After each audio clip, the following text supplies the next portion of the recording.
সুপ্রিয় দর্শক, আসসালামু আলাইকুম। সবাইকে স্বাগত জানাচ্ছি আজকের গুরুত্বপূর্ণ সংবাদে। প্রথমে জানিয়ে দিচ্ছি সংবাদ শিরোনাম, পরে বিস্তারিত। আজকে ঢাকার রাজপথ যারা দেখেছেন তারা নিশ্চয়ই বুঝতে পেরেছেন বাতাস কোন দিকে বইতে শুরু করেছে। এতদিন ইসলামী ছাত্র শিবির ছিল তুলনামূলক শান্ত, কিন্তু আজ তারা যে শোডাউন দেখালো সেটি কোনো সাধারণ মিছিল নয়। শিবিরের নেতারা পরিষ্কার ভাষায় জানিয়ে দিয়েছেন এটা শুধু একটি স্যাম্পল, মেন পিকচার এখনও বাকি। নির্বাচন যত ঘনিয়ে আসছে, রাজনীতির সমীকরণ তত দ্রুত পাল্টে যাচ্ছে। জামায়াতকে জেতাতে এবার ফুল ফোর্সে পুরোদমে মাঠে নামছে এশিয়ার সর্ববৃহৎ ছাত্র সংগঠন ইসলামী ছাত্র শিবির।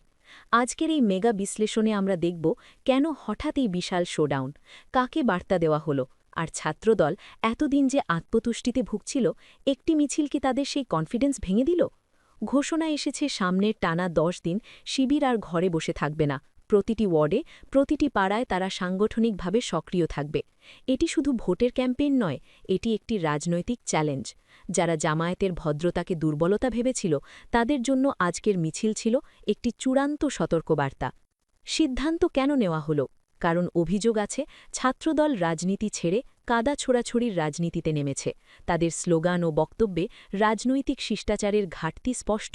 জামায়াত ও আমিরে জামায়াতকে নিয়ে যে ভাষা ব্যবহার করা হচ্ছে তা শালীন গণতান্ত্রিক রাজনীতির পরিপন্থী। এই বাস্তবতায় জামায়াতের হাইকমান্ড সিদ্ধান্ত নিয়েছে নীরবতা নয়, এখন সংগঠিত জবাব দিতে হবে।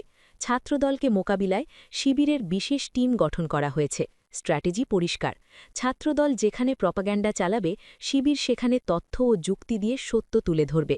যেখানে অপপ্রচার হবে, সেখানে শান্তিপূর্ণভাবে পাল্টা বক্তব্য হাজির করা হবে।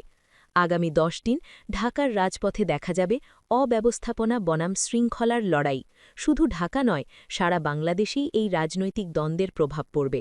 প্রশ্ন উঠছে, রাজনীতিতে মতভেদ থাকবেই, কিন্তু ব্যক্তি আক্রমণ কেন?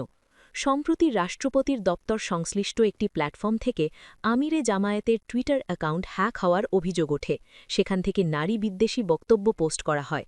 সত্যতা যাচাইয়ের আগেই ছাত্রদলের পক্ষ থেকে তীব্র প্রতিক্রিয়া, মিছিল ও সামাজিক যোগাযোগ মাধ্যমে ক্যাম্পেইন শুরু হয়।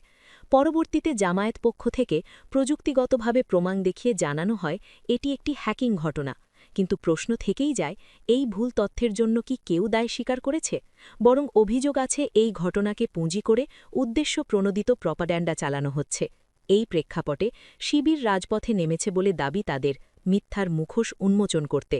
নেতাকর্মীরা বলছেন রাজনৈতিক বিরোধিতা হতে পারে, কিন্তু ব্যক্তিগত মর্যাদা নিয়ে খেললে তার রাজনৈতিক জবাব আসবেই। বিএনপি জামায়াত দ্বন্দ্ব, ভোটের অঙ্ক কোথায়? রাজনৈতিক বিশ্লেষকদের মতে বিএনপি বুঝতে পারছে জামায়াতের ক্রমবর্ধমান প্রভাব তাদের ভোট ব্যাংকে চাপ সৃষ্টি করছে। বিশেষ করে তরুণ ও নারী ভোটারদের মধ্যে জামায়াতের সংগঠিত উপস্থিতি বিএনপির জন্য নতুন চ্যালেঞ্জ হয়ে দাঁড়িয়েছে। এই কারণেই অভিযোগ উঠছে রাজনৈতিকভাবে মোকাবিলা কঠিন দেখে চরিত্র হননের পথ বেছে নেওয়া হয়েছে। কিন্তু অনেক সময় এই কৌশলই উল্টো ফল দেয়। নারী উইং কি হয়ে উঠছে গেম চেঞ্জার? আগামী ১০ দিনে মাঠে নামছে ইসলামী ছাত্রী সংস্থা ও মহিলা জামায়াত। তারা প্রতিটি ওয়ার্ড, পাড়া ও মহল্লায় সাংগঠনিক কাজ করবে। নারীরা নারীদের কাছে যাবে, কথা বলবে, ব্যাখ্যা করবে কে নারীর পক্ষে আর কে নারীর ইস্যুকে রাজনৈতিক অস্ত্র হিসাবে ব্যবহার করছে। কারণ বাস্তবতা হল বাংলাদেশের মোট ভোটারের প্রায় অর্ধেক নারী, আর নারী ভোটারদের মনস্তত্ত্ব নারীরাই সবচেয়ে ভালো বোঝেন। এই অংশগ্রহণই নির্বাচনের মোড় ঘুরিয়ে দিতে পারে বলে মনে করছেন রাজনৈতিক পর্যবেক্ষকরা। ইতিহাস কি কিছু ইঙ্গিত দিচ্ছে? এখানে আসি সবচেয়ে আলোচিত প্রসঙ্গে, হ্যাকিং ও ইতিহাসের তুলনায়।